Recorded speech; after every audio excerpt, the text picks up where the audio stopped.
ስብሐት ለእግዚአብሔር አብ ለዘአንቀሐለነዋ ወለዘአጽናነ እምድካም ወሰግድ ለወልድ ለዘጸገወነ አዋዘ ብርሃን ወለዘአወፀነ በአዲስ ኪዳን አኮቴት ለመንፈስ ቅዱስ ለዘአብጽሐነ ውስተ ዝንቱ መካን ከመ ያቁመነ በየማን ስብሐት ለማርያም ስብሐት በአርያም ስብሐት ለመስቀለ ክርስቶስ ዕፀ መድኃኒት ለኩሉ ዓለም። በዛሬው ዕለት ቅድስት ቤተ ክርስቲያን የልደት በዓላችሁ እንዲሆን በዓለ ጰራቅሊጦስን መታሰቢያ የሰጠቻችሁ የሰንበት ትምህርት ቤት አገልጋዮች መንፈስ ቅዱስን እጅ ለመንሳትና ደጅ ለመጥናት ጽርሐ ሐዋርያት የሐዋርያት አዳራሽ በሆነችው በዚች ለከተማችን አንዷ ብቸኛዋ ታላቋ ደብር ተገኝታችሁ የምትማጸኑ በውስጥ በውጭ ያላችሁ ምእመናት ሁላችሁም የእግዚአብሔር ቤተሰቦች በበዓለ ሃምሳ ሰላምታችን ሰላም እላችኋለሁ። ክርስቶስ ተንሥአ እሙታን አሰሮ ለሰይጣን ሰላም ሆነ። በቸርነቱ ጠብቆ ለዚህ ያደረሰን ልሳነ ዓለም ከሳቴ ምስጢር አምላካችን እግዚአብሔር መንፈስ ቅዱስ ስሙ የተመሰገነ ይሁን። በደንብ እግዚአብሔርን አመስግኑ። እንኳን አደረሳችሁ።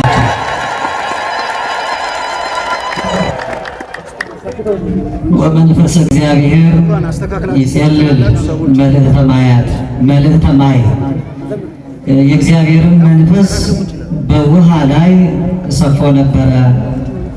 ኦሪት ዘፍጥረት ምዕራፍ 1 ቁጥር 2 ላይ የተቀመጠውን ቃል መነሻ አደርጋለሁ። ብዙ ለማስተማር ለማተት የተሰጠው ጊዜ በጣም አጭር ነው። ከ15 እስከ 20 ደቂቃ ብቻ ስለሆነ የተፈቀደልኝ እግዚአብሔር መንፈስ ቅዱስ ይርዳንና በጣም ባጭሩ የተሰበሰብንበትን ዓላማ የመጣንበትን አብይ ጉዳይ አውስተን እንማማራለን። እስኪ ድምፃችሁን ከፍ አድርጉና የትምህርቱን ኃይለ ቃል መነሻ ርዕሳችንን ተናገሩ። ቅዱስ ቃል ነው። ስንናገረው እኛን ይቀድሰናል፣ ወደ ቅድስና ይመራናል። በልባችን ሰሌዳ በሊናችን ጓዳ አድሮ የተማርነውን ያስታውሰናል። የእግዚአብሔር መንፈስ በሉ በውሃ ላይ ሰፎ ነበር። ጠቅለል አድርጉና የእግዚአብሔር መንፈስ በውሃ ላይ ሰፎ ነበር በሉ። ምን አላችሁ? መልካም። እግዚአብሔር መንፈስ ቅዱስ የራቀውን አቅርቦ የረቀቀውን አጉልቶ የተሰወረውን ገልጦ የተከደነውን ከፍቶ እንድንረዳ ይርዳል። ፍጥረተ አምሳለምና አምሳላት ከምሳሌዎች ሁሉ ምንም አይነት ምሳሌ ከምንም ተገኝቶ ክብሯን የማይገልጥላት የመንፈስ ቅዱስ ንጹሕ አዳራሽ ድንግል ማርያም በአማላጅነቷ አትለየን። በአጽረ መስቀሉ ደግፎ በቀደመው ስርዓትና በአባቶቻችን ፍኖት መድኃኔዓለም አምላካችን ሁላችንንም ያጽናል። ዛሬ በቅድስት ቤተ ክርስቲያናችን ቀመር ሁለት ትልልቅ በዓላት ይከበራሉ። እነዚህ የግዝት በዓላት ስለሆኑ ስለማይረሱና ተያያዥነትም ስላላቸው አጠር አድርገን እሱን የሚመለከት ሀሳብ ነው የምንማረው። አንደኛው በዓል ሁላችሁ ለምን መጣችሁ ብንባል የምንናገረው የመንፈስ ቅዱስ ርደት ወይም ደግሞ እንዘ ጉባኤ ውስተ አሐዱ ቤት፣ በአንድ ቤት አንድ ልብ ሆነው ሲሰበሰቡ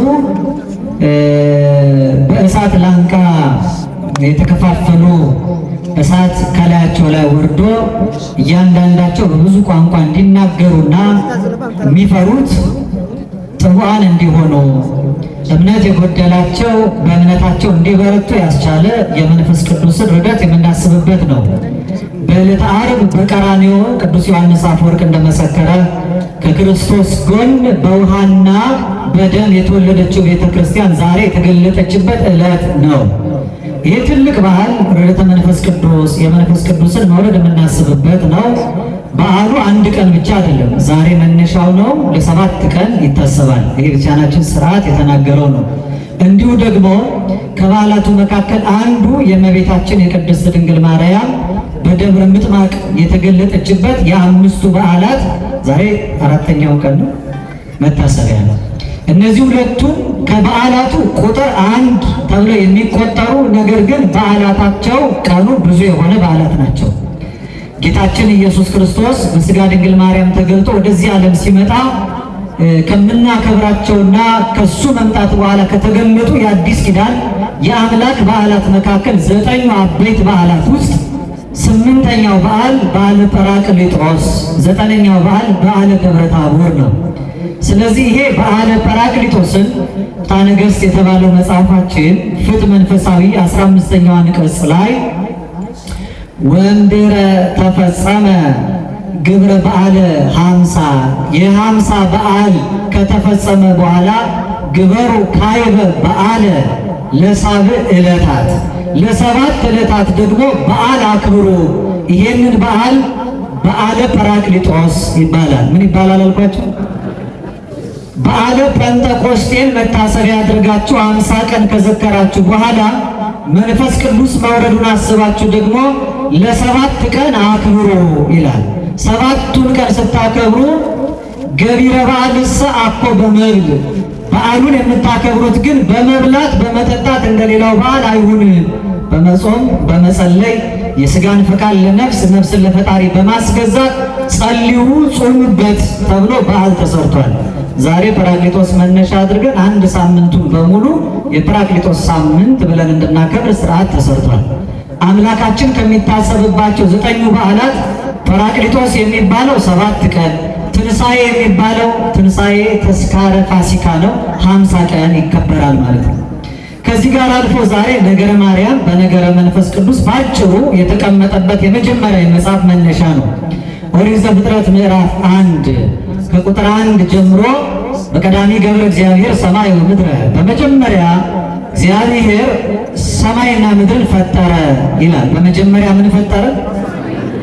መጀመሪያ የተባለው ቀዳሚ ወደ ሀሪ ዛልከ ጥንት የምንለው ጥንት የሌለው ፊተኛውና ኋላኛው መጀመሪያውና መጨረሻው አልፋ ወኦ አልፋ ኦሜጋ የሚባለው ፈጣሪ ዓለማት ደብረ ምሕረት ባሕረ ትዕግሥት እግዚእነ ኢየሱስ ክርስቶስ እግዚአብሔር በአንድ ልጁ በመጀመሪያ ሰማይና ምድርን ፈጥሯል ይላል። ከዚያ በኋላ ወምድር ሰሃለወት ራቃ ምድርም ራቁቷን ነበረች ወይ ታሰሪ ወይ ኮነት ድሉተ ዝግጁ አልነበረችም ምንም ደግሞ አልነበረባትም ይላል። ወጽልመትኒ መልዕልተ ቀላያት ጨለማን በጥልቅ ውስጥ ነበረ። ወመንፈስ እግዚአብሔር ሰ መልዕልተ ማያት የእግዚአብሔር መንፈስ በውሃ ላይ ነበረ ይላል። ሰማይና ምድር ተፈጥሮ በምድር ስላለው ነገር ሲናገር የባህልን ትምህርት እንኳን የሚገለጡ መነሻ የሆነ የዘፍጥረት መጽሐፍ ላይ ተቀምጧል። 3 ነገሮች ተቀምጠዋል። አንደኛ ምድር የሚባለው የብስ፣ ሁለተኛ ውሃ የሚባለውና በዚህ ላይ ያደረ መንፈስ የሚባለው። አንድ ሀገር በዓለማዊ ጂኦግራፊ ትምህርት ውስጥ ሀገር ነው የሚባለው 3ቱን ሲያሟላ ነው። ቴሪቶሪው የብስ ሲኖረው ማለት ነው። ሁለተኛ ውሃ፣ ሶስተኛ ደግሞ ኤርስፔስ ይባላል። እነዚህ የአንድ ሀገር ግዛቶች ናቸው። አንድ ሀገር ግዛቴ ነው የሚለው ውሃውን፣ መሬቱንና አየሩን ነው። ይሄንን መነሻ የሚያደርገው አናቱ ያለው እዚህ ዘፍጥረት የመጽሐፍ መነሻ ውስጥ ነው።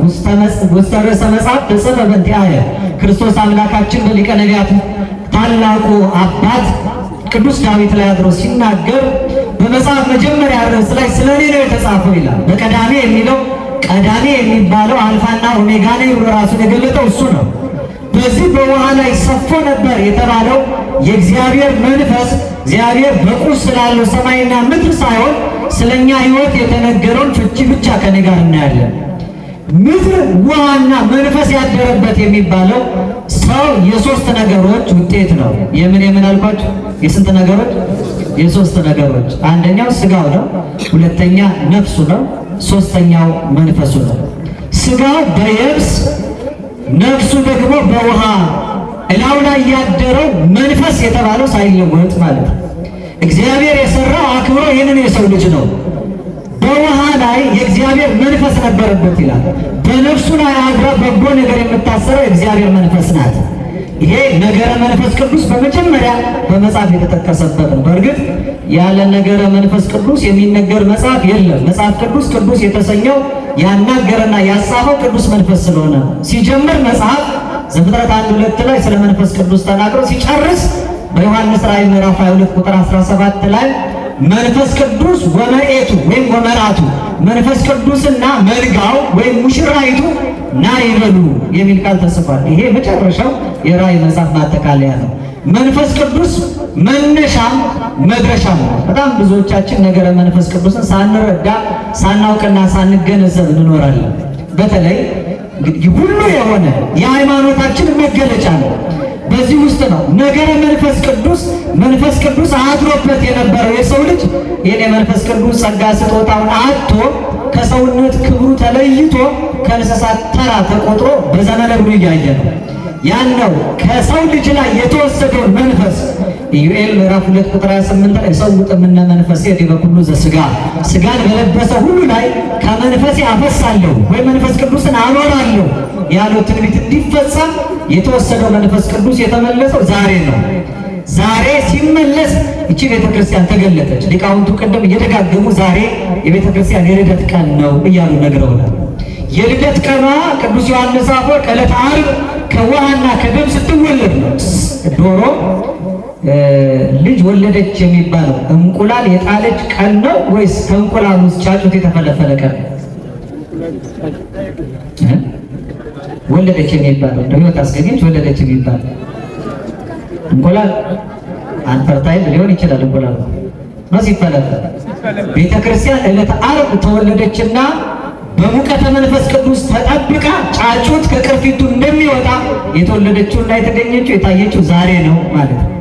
ይህ ትልቁ የቤተ ክርስቲያን በዓል። በዚህ ውስጥ ከሰው ልጆች ላይ ተነስቶ የነበረው ጸጋ መንፈስ ቅዱስ ግን ሳይለያት አድሮባት የኖረውና የተገለጠችው ወደ ላይ አረግ ምርኮን ማረግ ጸጋ ለሰው ልጆች ሰጠ ሲባል የተሰጠው ጸጋ ዛሬ ነው። ያ ጸጋ ሳይሰጥ በፊት እግዚአብሔር ከእሷ እንዳልተለየ ምልዕተ ጸጋ እንደሆነች የተነገረላት እመቤታችን ድንግል ማርያም አሁን በደብረ ምጥማቅ የታየችበት ነው። በዛ ያዩት ሰዎች በተገለጠችበት ክብር እንኳን ለማየት ባንበቃ ብዙ ዘሬ በህልሙ እንኳን ሌሊት ያየሽ እንዴት የተመሰገነ ነው እንዳሉ ጥቂት በዓይነ ልቦናችን ለማየት እንድንችል የመንፈስ ቅዱስን ቤት ድንግል ማርያምን ለማየት እንድንበቃ በቸርነቱ ይርዳን። መኑ ከመ እግዝእትነ ማርያም ማኅደረ ምዕራፈ አብ እንደ እመቤታችን እንደ ድንግል ማርያም የአብ ማረፊያ የሆነ ማን ነው? ወመኑ ከመ እግዝእትነ ማርያም ማኅደረ ወልድ እንደ እመቤታችን እንደ ድንግል ማርያም የወልድስ ማደሪያ የሆነ ማን ነው? ወመኑ ከመ እግዝእትነ ማርያም ዘኮነ ቤተ ለመንፈስ ቅዱስ ጽርሐ ቅድሳት ለመንፈስ ቅዱስ እንደ እመቤታችን እንደ ድንግል ማርያም የመንፈስ ቅዱስ ንጹሕ አዳራሽ የሆነ ማን ነው? የሰው ኃጢአት ሳይሰራ መኖር አይቻልም። ከአራቱ ባህርያት ከተፈጠረ ከሰው ወገን ኃጢአት ያልሰራና እሳት የተሸከመ ማ ብቻ ነው? እመቤታችን ድንግል ማርያም ብቻ ነው። ስለዚህ ነው ነገረ ማርያምን ማብራራት ነገረ መንፈስ ቅዱስን ማብራራት ነው። ነገረ መንፈስ ቅዱስ በላያ ላይ ሰፎባት የታየችው እውነተኛይቱ ነፍሷ ከመንፈስ ቅዱስ ስራ ያልተለየ እመቤታችን ድንግል ማርያም ናት። ሐዋርያትም ክርስቶስ ከመሄዱ በፊት ኃይልን እስክትለብሱ በምን ቆዩ? በኢየሩሳሌም። እሷ ግን ስትመሰክር እስመ ገብረ ሊተ ኃይለ አብያተ ታላላቆቹን ኃይሎችና ስራዎች እሱ በእኔ ገልጧቸዋል አለች። ኃይል ያልተለያት የመንፈስ ቅዱስ ክብር ያራቃት መንፈስ ቅዱስ አድሮባት ለዘላለም በላዋ ላይ የኖረ ዛሬ በሚደገመው ጸሎት አርጋኖን በሚባለው ለተውር ላይ እስመ ብዙኃት ሀብታት እግዚአብሔር መክፈል ተሰናያት የእግዚአብሔር ሀብቱ በጎ ስጦታው ብዙ ነው ይላል። ብዙ ነው ስላችሁ ግን ከዚህም ከዛም የተለቃቀመ አይደለም። አኮ መናፍስት ብዙሃን ከብዙ መናፍስት የተገኘ አይደለም። አላ እማህዱ መንፈስ ወውእቱ ጰራቅሊጦስ ዘአቀባ ለድንግል እምከርሰ እማ ያ ጰራቅሊጦስ መንፈስ ቅዱስ ነው ድንግል ማርያምን ከእናቷ ማኅፀን ጀምሮ የጠበቃት ይላል። በረከቷ በሁላችን ላይ ይደርብን። በውሃ ላይ ሰፎ ነበር የተባለ ከውሃ ያልተነሳ ንጽሐ ጠባዩ ያላደፈ የመንፈስ ቅዱስ ንጹሕ አዳራሽ እመቤታችን ድንግል ማርያም ናት። እሷን መነሻ አድርገን ነገረ መንፈስ ቅዱስ 2 ነጥብ ብቻ ተናግሬ ላብቃ። ዛሬ የምናከብረው ታላቁ በዓል በዓለ ሃምሳ ይባላል። ምን ይባላል አልኳችሁ? የ50ውን ቀን ከቆየን በኋላ ነገረ ሃምሳ በብሉይ ኪዳን ጴንጠቆስጤ እየተባለ ይጠራ ነበር። ምን ይባላል አልኳችሁ? ጴንጠቆስጤ በሉ እስኪ። በዓለ ጴንጠቆስጤ የሚባል ነገረ ሃምሳን እስራኤላውያን በሁለት መልኩ ያከብሩት ነበር። አንደኛው በኦሪት ዘሌዋውያን ምዕራፍ 25 ላይ ከቁጥር 10 ላይ የተነገረ ቃል አለ። ነፃነት ከወጣችሁበት አሁን ይሄ 50ኛው በዓል የኢዮቤልዩ በዓል ይባላል። ይሄም የነፃነት በዓላችሁ ነውና ዓመቱን በሙሉ በዓል አድርጋችሁ አክብሩት አለ። የዓለሙም ዛሬ 50 ዓመት ሲሞላው ተቋምም ሳይቀር በዓለ ኢዮቤልዩ እያለ ያከብራል። ኢዮቤልዩ ማለት የነፃነት በዓል ማለት ነው። የምን በዓል? ምክንያቱም እግዚአብሔር ለፈርዖን ተገዝተው እያለ ለእኔም ተገዙልኝ አላላቸው። አልቦ ገብር ዘይክል ለክልያ ጋይስ ተቀሉ። ለሁለት ጌታ መገዛት የሚቻለው ባሪያ ማንም ስለሌለ ከፈርዖን ባርነት ነፃ ካወጣቸው በኋላ እሱ ገዣቸው የሆነው ገዣቸው ሕዝቤን ብሎ የሚገዛለትን ሕዝብ ከፈርዖን ባርነት ነፃ ወጣው። ሲመራው እግዚአብሔር ሊመራው ሕዝቡን ያስወጣው ለ40 ቀን ነው። ኃጢአት ቢሰሩ ግን 40 ዘመን ተገዙ። በዓሉን እንዲያከብሩ የታዘዙት የነፃነቱን በዓል በ50 ቀን ነው። እነሱ ግን በ50ኛው ዓመት አከበሩ። ኃጢአት ስንሰራ በደል ስንፈጽም የእግዚአብሔር ምሕረቱ ከኛ ትርቃለች። በበጎ ንስሐ ስንመለስ እስራኤላውያን ግብፅ ባርነት ሲሄዱ የባርነት ዘመናቸው 430 ነበር። እንደ ራሔል ያሉት ሲያለቅሱ ግን 450 ከኋላ ሄዶ ለአብርሃም ከተሰጠው የቃል ኪዳን ዕለት ተቆጥሮ ግማሹን ሳይገዙበት በ215 ዘመን ነፃ ወጥተዋል። ከተመለስን እግዚአብሔር ይመለሳል። ከራቅንበት እግዚአብሔር ምሕረቱን ያርቃል። እግዚአብሔር ምሕረት በራቀበት በዚህ ዘመን ተመልሰን በተማዕቱን አንስቶ ሀብለ ምሕረቱን ዘርግቶ በፍቅር ዓይኖቹ ተመልክቶ በምሕረት እጆቹ ዳብሶ እግዚአብሔር ይቅርታውን እንዲያቀርብልን ቅዱስ ፈቃዱ ይሁንልን። 50 የሚባለው አንደኛ የ50 ዓመት የኢዮቤልዩ በዓል ነው። ሁለተኛ ዝንቱ ውእቱ በዓላቶቼ እነዚህ ናቸው ብሎ በኦሪት ዘሌዋውያን ምዕራፍ 23 ከቁጥር 1 ጀምሮ እንዳስቀመጠ በኦሪቱ እስራኤላውያን የሚያከብሯቸው 8 በዓላቶች ነበሯቸው። ስንት በዓላቶች? ጊዜ የለም። የመጀመሪያው ሰንበት ነው። ከሰንበት በኋላ 5ኛው በዓል በዓለ ሸዊት ወይም በዓለ ሰዊት የሚባል የመከር በዓል ነው። ይሄ በዓል የ50 ቀን በዓል ይባላል። የሚከበርባቸው 2 ምክንያቶች ነበሩት። አንደኛው እስራኤላውያን የኤርትራን ባህር ከፍሎ እግዚአብሔር አምላክ ፋሲካውን እራት በልተው በሜዳ እንዲያከብሩት አዟቸው ስለነበረ ያ በዓል ከበዓለ መጸለት ወይም የዳስ በዓል በሜዳ ከኖሩበት እንደመታሰቢያ የሚከበር ሌላው በዓል ሆነ። ሁለተኛ እስራኤላውያን ከግብፅ ባርነት ከወጡ በኋላ በሲና ተራራ ላይ እግዚአብሔር አምላክ ለሙሴ ሕግን የሰጠው በ50ኛው ቀን ነው። በስንተኛው ቀን? 50 ቀን ነፃ ወጥተዋል። በፊት ፈርዖን ይገዛቸዋል። አሁን የሚገዙበትን ሕግ ጽላቱን እግዚአብሔር አምላክ ሰጣቸው። ከዚህ በኋላ ወልደ ዘበኩሬ የበኩር ልጆቼ ናችሁ ብዬ የኔ አገልጋዮች አድርጌያቸዋለሁ አለ። ፈርዖን አጽንቶባቸው ከነበረው ቀንበር ላይ እግዚአብሔር ሌላ ሕግ አልሰጣቸውም። 50ኛው ቀን ግን እስራኤላውያን ፍጹም ከፈርዖን ባርነት ነፃ እንደወጡ የእግዚአብሔር አገልጋዮች እንደሆኑ የተመሰከረበት ነው። ያ በዓል እስከ ክርስቶስ መምጣት ይታሰብ ነበረ። 50ው ቀን 7 ቀን ፍጹም ነው። 7ቱን በ7 ፍጹም አድርገው ይሄ ፍጹም የምንለው በምድር የተሰጠው ቀን ሲያልቅ የብሉይ ኪዳን መከራው ሲያበቃ የሚገለጥ አዲስ ሌላ ቀን አለ። 50ኛው ቀን ያ ክብረ በዓል ምሳሌ ነው። የአዲስ ኪዳን ሰንበት ምሳሌ ናት። ዛሬ ሲሰበክ ምስባኩ ላይ ከሰማችሁ ዛቲ ዕለት ይላል። ይቺ ዕለት እንተ ገብረ እግዚአብሔር የሰራት ታላቅ ዕለት ናት። ንትፈሳው ለታሰባቲ በሷ ደስ ይበለን ፈጽሞ እንደሰትባት እግዚአብሔር የሰራት ቀን ቀድሞ ከምትታወቀው 7ኛዋ ሰንበት ውጪ 7ቱ በ7 49 ቀን አልፎ 50ኛዋ ቀን ወበእሁድ ሰንበት ብለው ብፁዕ አባታችን ቅዳሴ ላይ እንዳነበሩ ወትሮ የሚታወቀው ቀዳሚት ሰንበት ነው። የመጀመሪያ እሑድ ሰንበት እዚያ ዮሐንስ 21 ላይ ተገለጠችው አለ። እሑድ የምትባለው ሰንበትነቷ ያልታወቀ የአዲስ ኪዳን ሰንበት ሆና የተገለጠች ናት። ያቺ በዓል ጥንቱን ጴንጤቆስጤ ነበር የምትባል። ምን አልኳቸው? ጽር ነው፣ የግሪክ ቋንቋ ነው። ፔንቴኮስቴ ይባላል። ፔንቴ ማለት 5 ነው። ኮስቴ ማለት 10 ነው። 10 በ5 ማለት ነው። 10 በ5 ስንት ነው? 50ኛ ማለት ነው። ቴትራ ኮንቴ ማለት 40ኛ፣ ሄፕታ ኮንቴ ማለት 70ኛ ማለት ይሆናል። ፔንቴኮስቴ የሚለው ቃል 50ኛው ቀን ቁጥር ብቻ ነው የሚገልጠው። 50ኛው ቀን ግን በአዲስ ኪዳን ስርዓት በዓለ መንፈስ ቅዱስ ወይም ጰራቅሊጦስ ተባለ። ምን ተባለ አልኳቸው? በውሃ ላይ ሰፎ ነበር የተባለው የተገለጠው ከሦስቱ አካል አንዱ አካል። የሃይማኖት መገለጫችን እንዲህ ይላል፣ ወነአምን በመንፈስ ቅዱስ እግዚእ ማሕየዊ ሕይወት ሰጪ በሆነው በመንፈስ ቅዱስ ነው የምናምነው። ሃይማኖታችን ይሄ ነው። ዘሰረጸ እምአብ ከአብ ብቻ ነው የሚወጣው። ከማ ብቻ ነው? ከዚህ በረት ውጭ ያሉ ከአብም ከወልድም ይወጣል። አንድ አይሆኑ ማለት እዚያ ይላሉ። ከሁለት አካላት የሚገኝ አምላክ ካለማ ምንጩ ሁለት ከሆነ አምላክነቱ ከአንድ በላይ ሊሆን ነው።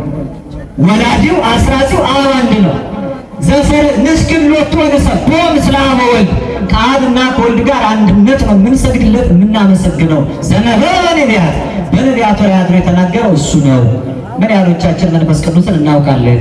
መቼ እንደሚከበር መቼ እንደሚታሰብ ማጠቃለያ ነው። እስኪ እንድናውቀው የበለጠ እንድናከብር። ይሄ በእውነት ደብር በጣም ታሪካዊ ባለውለታም ደብር ነው።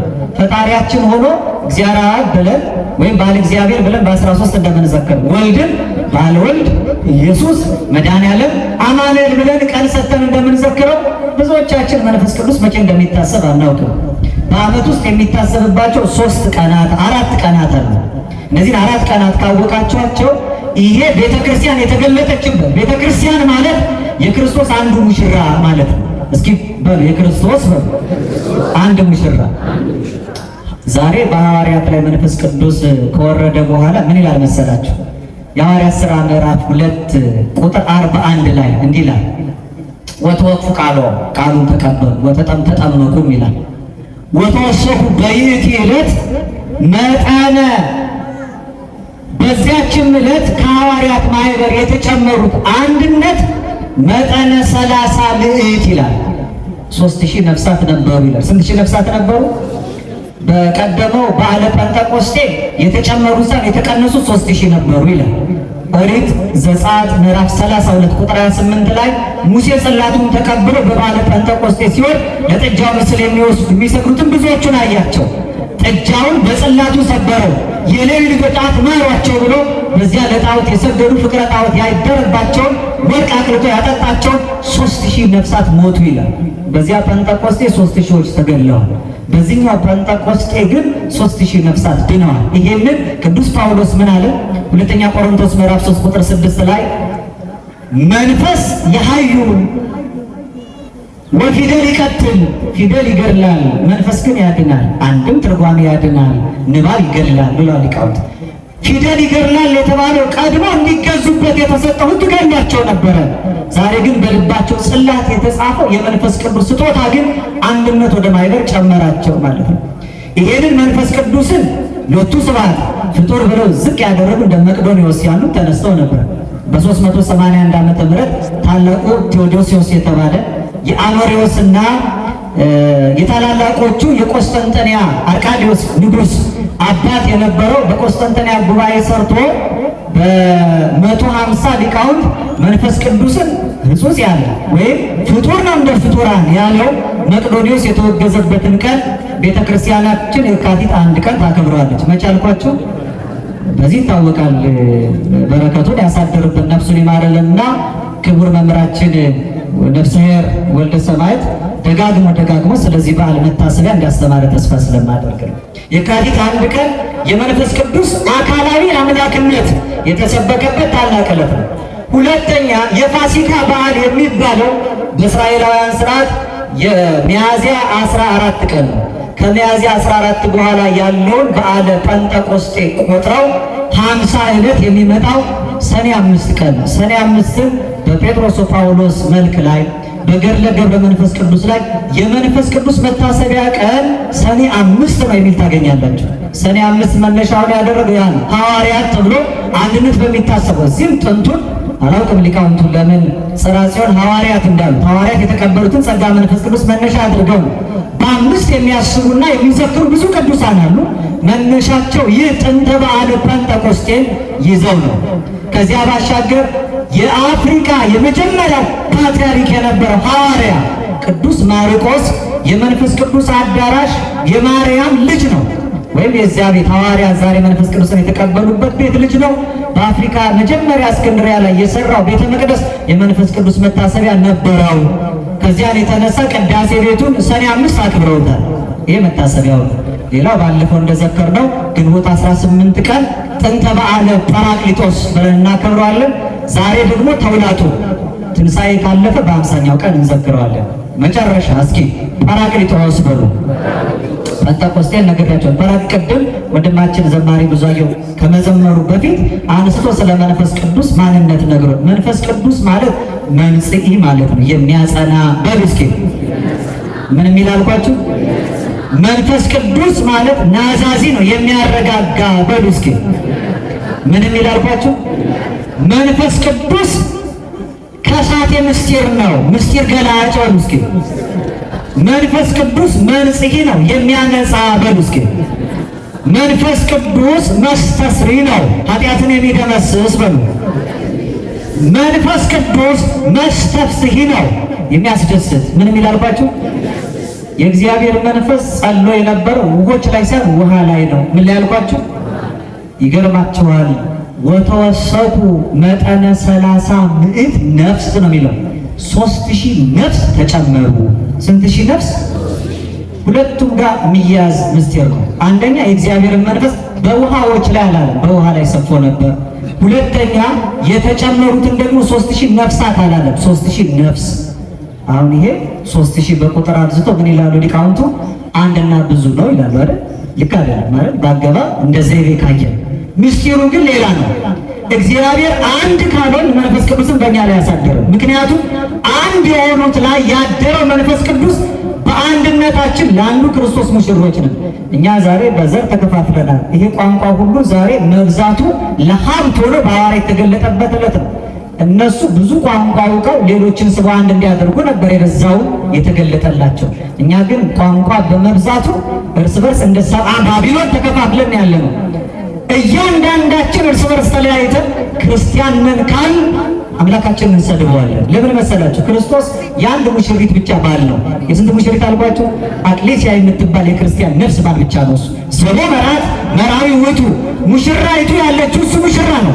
ቅዱስ ቀሌምንጦስ ቤተክርስቲያን ብሂል ነፍሰ ክርስቲያን ብሂል፣ ቤተክርስቲያን ማለት ማን መሰለች?